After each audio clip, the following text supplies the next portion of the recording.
নমস্কার, কেমন আছেন আপনারা? আশা করি আপনারা সকলে খুব ভালো আছেন আর আমি অনেক ভালো আছি। এই ভিডিওটা হচ্ছে আমার লাস্ট প্রোগ্রামের ভিডিও। হ্যাঁ, লাস্ট কেন বলছি, কারণ এই সুন্দর যে অধ্যায়টা ছিল আমার জীবনের, এই অধ্যায়টা মোটামুটিভাবে শেষ হতে চলেছে। জানি না শেষ কিনা, কারণ আমরা তো বলতে পারি না এখন দাঁড়িয়ে যে পরবর্তীকালে কী হতে পারে, কিন্তু আপাতত এখন শেষ। প্রায় দেখতে দেখতে 4 বছর হয়ে গেল প্রফেশনালভাবে আমি এই নাচের ক্লাসের সাথে যুক্ত। হঠাৎ করে শেষ হয়ে যাবে সম্পর্কটা, এটা ভাবতে পারিনি, কিন্তু সেই দিন দাঁড়িয়েও জানতাম না যে এটা আমার শেষ প্রোগ্রাম হচ্ছে। নর্মালি ভিডিও করেছিলাম একটা ব্লগ পোস্ট করব বলে, কিন্তু দেখুন এটাই একটা স্মৃতির পাতায় গুছিয়ে রাখা ভিডিও হয়ে গেল।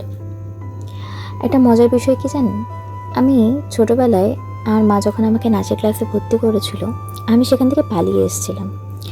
এখন এই জিনিসটার প্রতি যতটা ভালোবাসা, যতটা স্নেহ, মায়া সব কিছু জড়িয়ে রয়েছে, তখন এই জিনিসটাকে ভয় পেতাম।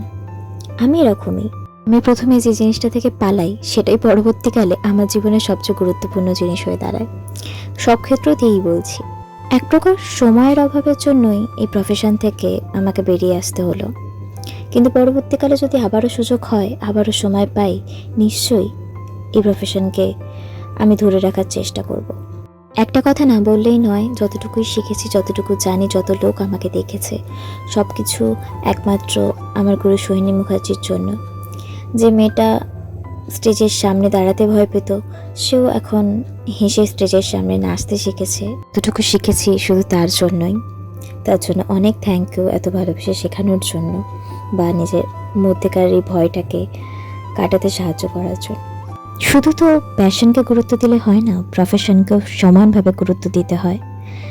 নাচ আমার প্যাশন ছিল, যেটা আজীবন থাকবে, কিন্তু প্রফেশনটা অত্যন্ত গুরুত্বপূর্ণ আমার জীবনের। আমার জীবনের আরও একটা স্বপ্ন, যেটা শুধু আমার নয়, এটা আমার মায়েরও স্বপ্ন, যে আমি বড় হই, আমি যেন কিছু করি, নিজের পায়ে দাঁড়াই। যাই হোক, কিছুদিন হলো একটা কর্মসংস্থার সাথে যুক্ত।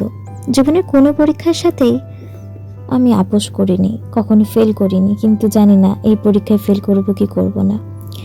আমি জানি না মানুষের কাছে প্রথম জয়েনিং লেটার পাওয়ার আনন্দটা কেমন হয়, বা কিছু হয় কি হয় না, কিন্তু আমার বেশ ভালো লেগেছিল। মনে হচ্ছিল ছোটোবেলায় যে স্বপ্নগুলো শুয়ে শুয়ে দেখতাম, সেটা হয়তো খানিকটা পূরণ হচ্ছে। ছোটোবেলা থেকেই চাইতাম যেন আমি খুব বিজি থাকি, আমি যেন অনেক কাজ করি। এখন তাই হচ্ছে, প্রায় দিনে 10 ঘন্টা আমি বিজিই থাকি, পড়াই, কাজ করি, সব কিছু মিলিয়ে। কিন্তু তখন স্বপ্নটা মিষ্টি লাগতো, এখন তিতো লাগে।